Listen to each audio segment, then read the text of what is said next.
Do you swear to obey your husband in all things? If not, do you swear to divorce him? The voice of the mother-in-law-to-be echoed audibly in the holy ceremony.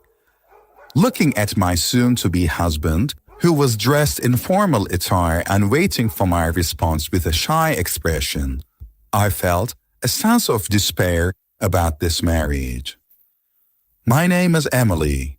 I lost my mom when I was young, and it's been just me and Dad ever since. Despite his busy work schedule, Dad did everything he could to make sure I wasn't lonely. During long vacations, he'd take me to various places to make memories. Whenever I'd start crying, missing Mom, he'd console me, tears in his own eyes. He is a kind dad. Dad was not good at cooking, and especially right after Mom passed, he'd often mess up meals and apologize to me. Wanting to support him, I started practicing cooking. At first, Dad watched me nervously as I handled fire, but it seems like my late mom's chef genes ran strongly in me, and I soon got good at it. Seeing my culinary skills, Dad happily handed the kitchen duties over to me. I started cooking for a likely exhausted Dad, which led me to develop an interest in baking. Now, as an adult, I work as a pastry chef. The job demands early mornings and late nights, but it's fulfilling. I met Raymond through my work. He's a delivery guy who brings supplies to my shop. At first, I didn't think much of him, but one day he secretly slipped me his contact info. His bashful yet hopeful expression when he did that made my heart skip a beat. As we started communicating, we went out to various places. Raymond, sweating profusely, nervously proposed, "Will you marry me?" We became engaged. Raymond is indecisive. Even when buying a single piece of clothing, he'd say, "I can't decide which one's better," furrowing his brows. I actually like that about him. Some friends thought it was pitiable when hearing stories about Raymond, but to me, his constant disheveled state was endearing. However, after meeting Raymond's mother, I started to feel uneasy. Raymond was raised by a single parent. His folks divorced when he was young. He described his mom as a kind woman, but when we visited before the marriage, I didn't get that impression at all. "So, you are the beauty Raymond's bringing home?" Well, it would be rude to say more. The first words from her were an insult. Raymond, probably tense at the meeting of his mother and girlfriend, didn't defend me. I didn't expect much from him, but the sudden insult from the mother-in-law-to-be was a bit of a shock. When she found out I was a pastry chef, she looked disgusted. Apparently, she'd seen a TV show featuring the busy life of a pastry chef. Can you take care of kids when they arrive, considering your job? Even taking care of Raymond is questionable. You'll be his wife. You'll have to dedicate yourself to him. Naturally, you'll quit your job once you're married, right? Raymond lives alone and can handle household chores just fine. He keeps his place neat for a guy, so I don't need to quit my job just to take care of him. When we have kids, I plan on taking maternity leave and parental leave, but I'm not giving up my career as a pastry chef. When I told this to my future mother-in-law, she turned bright red. "You can't do that. You should quit your job and become a full-time housewife. The role of a wife is to maintain the home. Times have changed. If we have kids, I want them to see a mother who is passionate about her career." My word. My rebuttal ignited her rage, and we were practically at each other's throats. Raymond was visibly stressed out in between us. And in the end, when I left his family home, he offered to walk me out.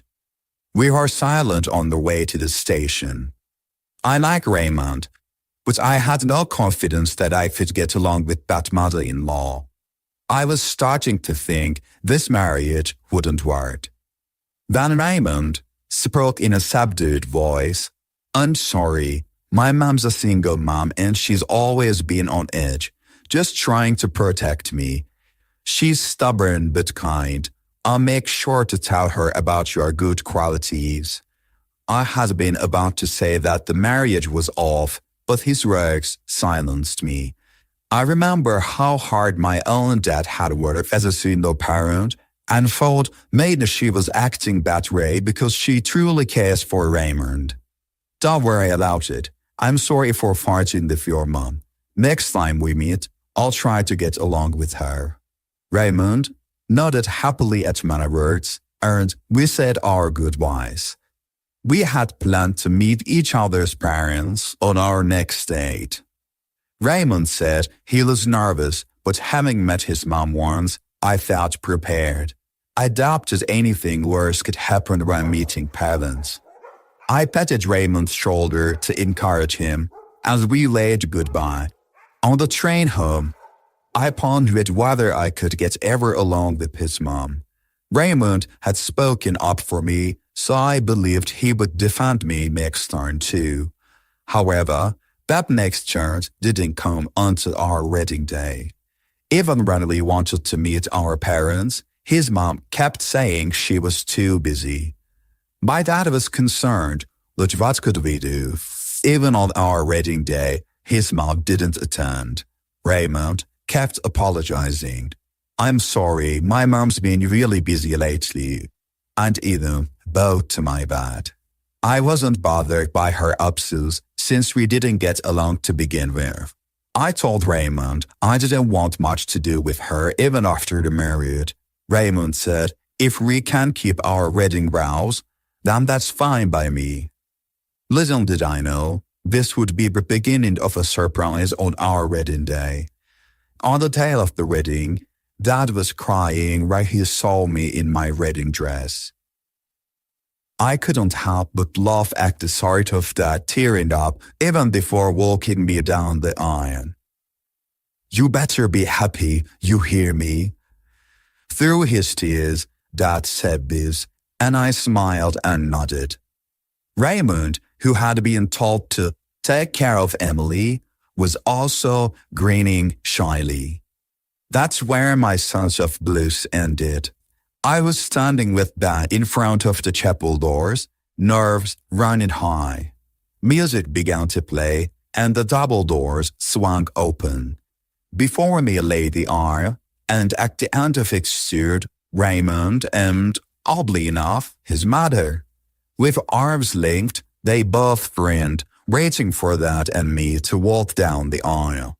Dad whispered, "Here's Brad," in a confused voice. To which I frantically replied, "That's Raymond's mom." The event staff seemed frustrated too, but Dad and I began our walk down the aisle. Raymond was supposed to meet me halfway, but instead he stood with his mother at the altar. So Dad and I just stood there, dumbfounded, in the middle of the aisle. Before everyone makes their vows, Emily must first vow to me, Mother-in-law announced, unfolding a piece of paper she had in her hand. Glancing at Raymond to see if this was some surprise, he was just smiling at his mother. "Will you vow to obey your husband unconditionally? If you can't, you must vow to divorce." Drew stared at mother-in-law's proclamation. Even the pastor and the staff seemed taken aback, and some were trying to stop her, but mother-in-law didn't care. That's when it hit me, something Raymond had said before. When I told him that it would be difficult to get along with his non-attending mother in the future, he had said, "If you can keep your vows at the wedding, that's fine by me." I had thought it was unusually romantic for Raymond, but that wasn't the case. He meant that it was fine if I could keep a vow to mother-in-law during the wedding. What will it be? Will you vow? Mother-in-law was grinning down at me, and inside I thought, no, I can't. I can't be related to someone like this, and I certainly can't obey Raymond unconditionally. Next to me, Dad softly muttered, "Should we go?" To which I nodded and said, yes. As I started walking back down the aisle, my soon-to-be mother-in-law yelled, "Where are you going?" I turned around and made myself clear. I can't go through with this. I can't become family with people who act so ridiculously. Fuming, my mother-in-law yelled back. Raymond stood there dumbfounded, while Dad and I retreated to the waiting room. The staff was scrambling. I apologized to them over and over as I changed out my wedding dress into casual clothes. I heard that Raymond and his mother were in another room talking to the staff, so I went to the reception area, apologized to the guests who had come, and said I'd be returning their gifts before leaving the venue. It was a heartbreaking ending, and I apologized repeatedly to Dad. He comforted me, saying, "It's better to know what kind of man he is before marrying him." I couldn't help but cry, like a child, at my father's words. I didn't get to check my phone until the next day. I had received a slew of encouraging messages from friends who had been guests, along with multiple calls from Raymond. When I called him back, his mother picked up the phone, furious for some reason, yelling, "You're late in calling." "Why are you answering? I wanted to speak with Raymond." "Raymond is inconsolable because you ruined the wedding. We were preparing a wonderful surprise and now you will pay damages. Be prepared." Turns out, Raymond was apparently fired from his job. He had been working for a small delivery company. The owner was outraged by his outrageous behavior at the wedding and had declared him fired. Raymond was also being criticized by both my friends and his, sinking into depression. His mother blamed it all on me, saying I had ruined the wedding. I was more astonished than angry. It was the first time I had felt such a deep, cold rage.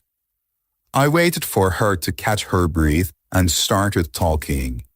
"I'll be the one asking for a compensation. You ruined my wedding. Cover all the expenses for the venue, and needless to say, I won't be marrying Raymond. Please convey that to him."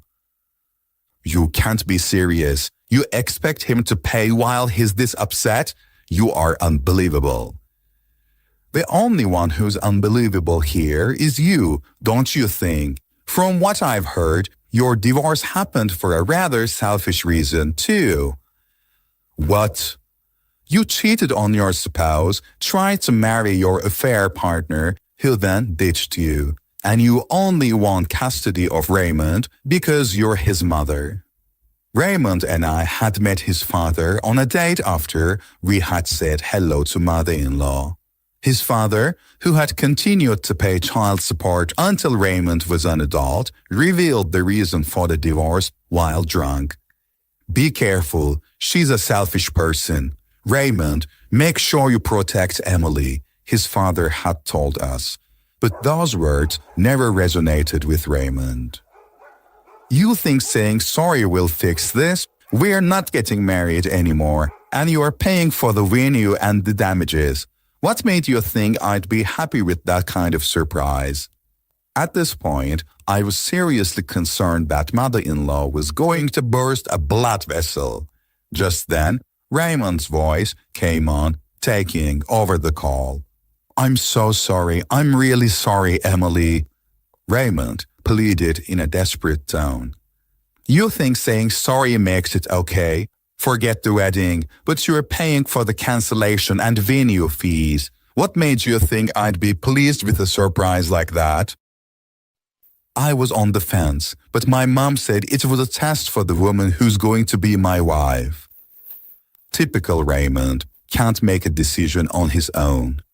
My fondness for his feeble yet endearing traits was gone. I was furious with Raymond for not considering my feelings, for not having an opinion on his own. I don't want to hear your voice anymore. I'll consult a lawyer from now on. So, don't show your face to me ever again. I hung up on Raymond, who was still apologizing, and immediately consulted a lawyer that my dad knows. The lawyer was furious when he found out how badly I'd been betrayed. "Let's go all out," he said, and I found that reassuring. As I demanded, Raymond agreed to pay for the damages and the venue costs. The lawyer also filed a claim against Raymond's mom. Raymond and his mom struggled to find a lawyer on their side, and it looked like they had to accept all our demands. I received compensation from both Raymond and his mom and moved out with my dad. It was the lawyer's advice to avoid any potential nuisance. After the move, Dad and I lived peacefully. Raymond couldn't contact me, as I'd blocked his number and SMS. I thought I'd never hear about Raymond and his mom again. However, a few years later, I ran into Raymond's dad at a shopping mall. As soon as he spotted me, he rushed over and sincerely apologized for his son's behavior. According to him, Raymond and his mom had been estranged since the settlement. Apparently, Raymond went on a rampage at his parents' house, blaming mother-in-law for ruining the wedding. Mother-in-law, for her part, argued that he had to pay the cancellation fees because Raymond brought someone like me into their lives. It turned into a full-blown, knockdown, drag-out fight, or so I heard. Both Raymond and mother-in-law got into such a heated argument that they needed stitches. They were so strapped for cash that they had to beg father-in-law for financial help. Unsurprisingly, father-in-law had no intention of bailing them out financially. Neither expected any financial aid from Raymond's dad, and they both lived hating each other. "I hope you find happiness, Emily," he said. Feeling a bit shy, I touched my flat belly. "I intend to." A guy friend from the cancelled wedding with Raymond had been incredibly supportive. We'd been friends since college, and he'd confessed that he'd liked me all along. Now, we're married. We didn't hold a ceremony as I'd had enough of weddings, but we did have wedding photos taken. Now, I'm pregnant. Raymond's dad genuinely wished for my happiness. When I report this to my husband, he assured me, "Don't worry, I'll take both you and our baby happy." Despite a terrible wedding experience, I found a new life of happiness, and I intend to protect this happiness.